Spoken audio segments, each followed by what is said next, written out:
మీరు కూడా నాలాగే ఇంట్లో ఏ పని చేయకుండా ఫోన్ చూస్తూ అమ్మతో తిట్లు తింటూ ఉంటారా? అయితే ఇది మీ తప్పు కాదు.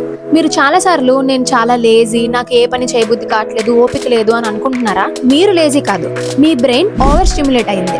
దీనికి సొల్యూషన్ మీరు రోజంతా ఫోన్ యూజ్ చేయకుండా ఉండడం అనేది కాదు, మీ బ్రెయిన్ కి బోర్డమ్ అనేదాన్ని పరిచయం చేయాలి. మనం లేవగానే ఫోన్ లో రీల్స్ స్క్రోల్ చేస్తుంటాం. మన బ్రెయిన్ లో డోపమైన్ అనే ఫీల్ గుడ్ కెమికల్ ఫ్లూయిడ్ లో వచ్చేస్తుంది. ఈజీగా కూర్చుని ఉన్న చోట ఎంటర్టైన్మెంట్ దొరికేస్తుంటే మన బ్రెయిన్ ఆ హైకి ఫిక్స్ అయిపోతుంది.